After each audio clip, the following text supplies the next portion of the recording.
এইখিনি কথা যোৱাকালি সন্ধিয়া নকলে নতুন কথা ক'বলৈ বাধ্য হৈছে। গতিকে মানুহে ৰাহুল গান্ধী ডাঙৰীয়া কথাবোৰ গ্ৰহণ কৰিলে। যেতিয়া ৰাহুল গান্ধী ডাঙৰীয়াই ক'লে যে আজি অসমৰ জনসাধাৰণ আজি তেওঁলোকে হিমন্ত বিশ্ব শৰ্মা ডাঙৰীয়া জেলৰ ভিতৰত চাবলৈ বিচাৰে।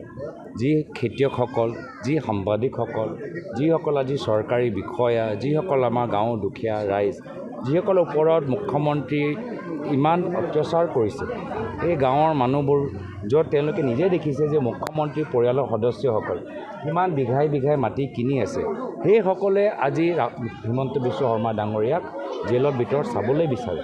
আৰু সেইকাৰণে যেতিয়া মানুহৰ মাজত এইখিনি কথা সোমাই গৈছে, মুখ্যমন্ত্ৰী আজি চিন্তাত পৰিছে। এইখিনি কথা যোৱাকালি সন্ধিয়া নকলে নতুন কথা ক'বলৈ বাধ্য হৈছে। গতিকে মানুহে ৰাহুল গান্ধী ডাঙৰীয়া কথাবোৰ গ্ৰহণ কৰিলে। যেতিয়া ৰাহুল গান্ধী ডাঙৰীয়াই ক'লে যে আজি অসমৰ জনসাধাৰণ আজি তেওঁলোকে হিমন্ত বিশ্ব শৰ্মা ডাঙৰীয়া জেলৰ ভিতৰত চাবলৈ বিচাৰে।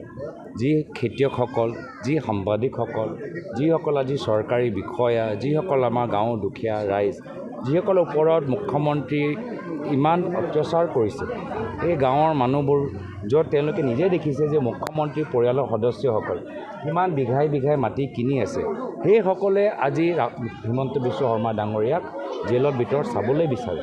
আৰু সেইকাৰণে যেতিয়া মানুহৰ মাজত এইখিনি কথা সোমাই গৈছে, মুখ্যমন্ত্ৰী আজি চিন্তাত পৰিছে। এইখিনি কথা যোৱাকালি সন্ধিয়া নকলে নতুন কথা ক'বলৈ বাধ্য হৈছে। গতিকে মানুহে ৰাহুল গান্ধী ডাঙৰীয়া কথাবোৰ গ্ৰহণ কৰিলে।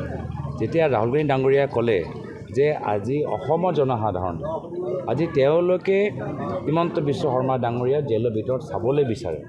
যি খেতিয়কসকল, যি সাংবাদিকসকল, যিসকল আজি চৰকাৰী বিষয়া, যিসকল আমাৰ গাঁৱৰ দুখীয়া ৰাইজ, যিসকলৰ ওপৰত মুখ্যমন্ত্ৰী ইমান অত্যাচাৰ কৰিছে, এই গাঁৱৰ মানুহবোৰ য'ত তেওঁলোকে নিজে দেখিছে যে মুখ্যমন্ত্ৰীৰ পৰিয়ালৰ সদস্যসকল কিমান বিঘাই মাটি কিনি আছে, সেইসকলে আজি হিমন্ত বিশ্ব শৰ্মা ডাঙৰীয়াক জেলৰ ভিতৰত চাবলৈ বিচাৰে।